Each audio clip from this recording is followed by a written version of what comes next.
और इस खेल प्रतियोगिता में जैसा मुझे बताया गया 48 टीमें हैं पूरे इस लोकसभा क्षेत्र की। इन सब के खिलाड़ी बंधुओं और खेल प्रेमी सज्जनों, पत्रकार भाई मित्रों, आज का ये जो इस खेल प्रतियोगिता का यह समापन कार्यक्रम है। सब टीमें पूरे अपने उत्साह से आप खेली है। स्वाभाविक है, खेल की एक प्रतियोगिता जब होती है, सब लोग खेल भावना से खेलते हैं तो अंत में एक परिणाम भी निकलता है। अभी जो फाइनल परिणाम है वो निकला नहीं है। एक प्रतियोगिता का हिस्सा थोड़ा अभी बचा कर रखा है। मैं बहुत थोड़े से संक्षेप में अपनी बात कहूंगा, उसके बाद ये खेल का वो हिस्सा पूरा होगा। निश्चित रूप से एक टीम उसके आगे बढ़कर के जीत करके आएगी। लेकिन ये नहीं मानना चाहिए कि 47 टीमें प्रथम स्थान पर नहीं आ सकी तो इसका मतलब ये नहीं है कि उनको कोई निराश होने की आवश्यकता है। खेल की भावना ये होती है कि हम जिस स्थान पर हैं अगली बार उससे आगे कैसे बढ़े। प्रतिस्पर्धा में स्वस्थ प्रतिस्पर्धा यही होती है कि हम आज जहां हैं कल इससे आगे बढ़ना है। तो एक प्रकार से इस खेल में आगे बढ़ने की प्रेरणा भी मिलती है, खास करके उन लोगों को जो किन्हीं कारण से पीछे रह गए। और जो प्रथम आती है उनके मन में एक भावना रहती है कि मुझे अपने स्थान को बरकरार करके रखना है, मुझे अपने से आगे किसी को बढ़ने नहीं देना है। लेकिन वो भी स्वस्थ प्रतियोगिता के कारण से वो अपना स्थान बरकरार रखे। ये खेल की भावना है। अगर देखा जाए तो राजनीति और खेल इसमें कोई अंतर नहीं होता मित्रों। जैसे इस अखाड़े में एक प्रतियोगिता होती है, ये राजनीति का भी एक अखाड़ा होता है, उसमें भी प्रतियोगिता होती है और हर 5 साल के बाद वह मैच होता है। उस मैच में कौन कितना आगे बढ़कर के प्रथम स्थान पर आता है, कौन पीछे रह जाता है तो अगली बार के लिए फिर वो तैयारी करता है। भावना एक जैसी होती है। ध्यान रखने की बात यह है कि इस प्रतियोगिता में हम आपस के जो भाईचारे को एक खराब ना होने दें। हम एक दूसरे के साथ हेल्दी कंपटीशन ये तो करें, लेकिन किसी को लंगड़ी मार करके गिराने का मन में भाव आता है तो वो किसी दृष्टि से उचित नहीं माना जाता, चाहे वो खेल हो और चाहे राजनीति हो। मित्रों, भाई बहनों, आज आपकी कबड्डी में देखने के लिए आया हूं, लेकिन जिस संसदीय क्षेत्र की मैं बात कर रहा हूं, पूरे देश में ये संसदीय खेल प्रतियोगिताएं हो रही हैं। इन प्रतियोगिताओं में खिलाड़ी जो सांसद हैं, इनको भी 2 महीने बाद इसी प्रकार का एक खेल खेलना है।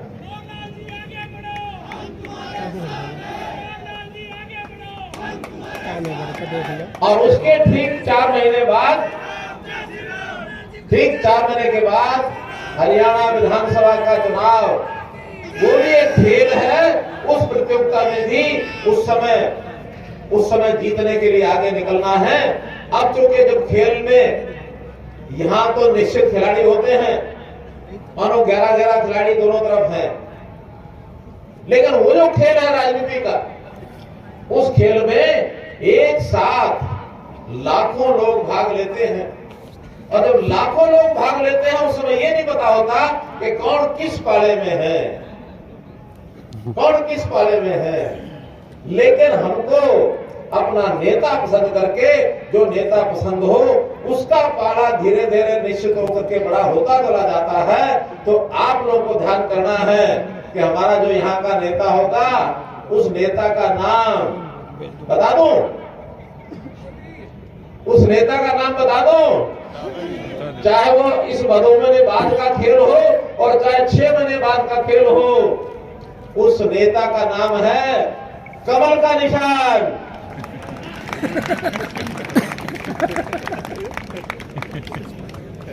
तो अपने नेता के पीछे कितने लोग लगते हैं, वही नेता जीतेगा। मेरा तो आपसे इतना निवेदन है। हरियाणा सरकार भी उसमें पीछे नहीं है। हरियाणा और खेल ये अपने आप में शब्द भले दो हैं, लेकिन एक ही पहचान है।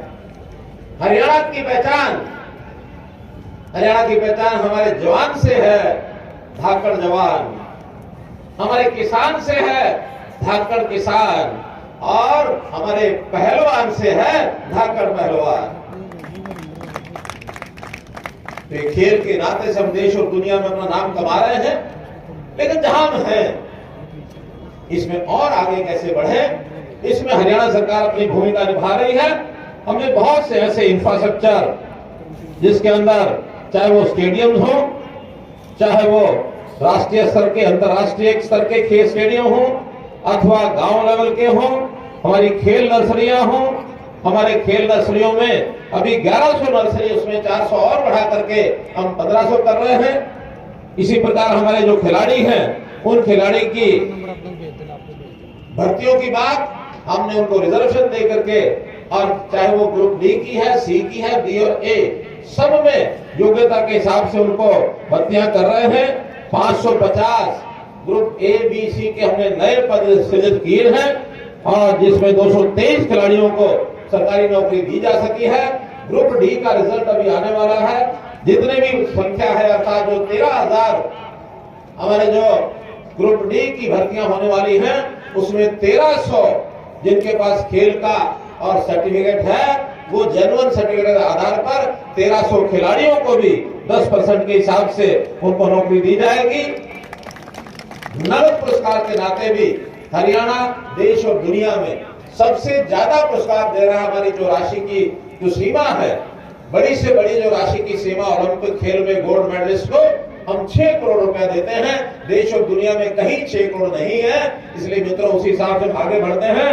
मैं आज के इस अवसर पर आपको अपनी ओर से बहुत बहुत बधाई, बहुत बहुत शुभकामना देता हूं, और इसी प्रकार से आगे खेल भावना से लग करके आप देश और समाज को आगे बढ़ाते रहे, इस विश्वास के साथ आपको शुभकामना देते हुए बहुत बहुत धन्यवाद, बहुत बहुत आभार। ये खेल के नाते से किसी भी प्रकार के खेल, एक स्वस्थ प्रतियोगिता से जब खेल भावना से खेल खेला जाए तो निरंतर व्यक्ति की प्रगति होती रहती है, क्योंकि इस प्रगति करने में प्रतियोगिता भाव ये जरूर रहना चाहिए कि मैंने जो हासिल किया है कल इससे ज़्यादा हासिल करूं, और ये भावना केवल खेल की भावना से ही आ सकती है। खेल खेलने में हमारा मन, हमारी बुद्धि, हमारा शरीर, तीनों का बलशाली होना जरूरी है। हमने अगर बुद्धि नहीं लगाई तो केवल शरीर के बल से भी बात नहीं बनती। बुद्धि लगा ली, बल नहीं हुआ, ताकत नहीं हुई, तो भी खेल में सफलता मिलती नहीं है। इन दोनों का संतुलन बैठाने के लिए और एक टीम भावना से चलने के नाते, क्योंकि खेल एक अकेला कई बार टीम में नहीं जीत सकता, उसको सबको साथ लेके चलना होता है। पूरी टीम को साथ लेकर के चलने के लिए खेल भावना होना बहुत ज़रूरी है। तो ऐसे तन मन बुद्धि, इसका संयम, इसका एक संगम, इसके नाते से खेल भावना खेलते हैं। हमने हरियाणा में बच्चों में भी जो खेल भावना पैदा होती है, तो छोटे बच्चों को खेल नर्सरी के माध्यम से अभी लगभग 1100 खेल नर्सरियाँ चल रही हैं। कल ही हमने बजट में 400 नई खेल नर्सरी बनाने की बात कही है। कैच देम यंग, ये जो भावना होती है, उस नाते से हर गांव-गांव में हमारे नए खिलाड़ी नए नए खेल में आगे बढ़ें, हम काम कर रहे हैं। इंफ्रास्ट्रक्चर, इस नाते से चाहे वो छोटा खेल के मैदान हो, चाहे बड़े खेल के मैदान हो, स्टेडियम हो, चाहे वो मंडल स्तर के हों, यानी खंड स्तर के हों, जिला स्तर के हों, स्टेट लेवल के अथवा इंटरनेशनल लेवल के, नेशनल लेवल के, हर प्रकार के स्टेडियम हरियाणा की तरफ बना रहे हैं, इसको और आगे बढ़ा रहे हैं। हमने एक खेल के नाते से स्पोर्ट्स यूनिवर्सिटी ये भी बनाई है, जो अभी खेल राइस का जो खेल स्कूल है उसको यूनिवर्सिटी के अंदर बदला है, ताकि खेल का जो विज्ञान है वो भी बच्चों को, नौजवानों को पढ़ने का उसको अवसर मिले, और उस नाते से खेल की बहुत सी विधाएं उनको आगे बढ़ा सकें, ताकि इस खेल को हम देश और दुनिया का, हरियाणा को और आगे बढ़ा सकें। ये हमारा उद्देश्य है। केंद्र और हरियाणा सरकार को भी खेलना इसके लिए क्या कहना चाहिए? मैंने बताया, वो एक खेल है, खेल भावना से सबको खेलना चाहिए, चाहे उसमें सत्ता पक्ष है चाहे विपक्ष है।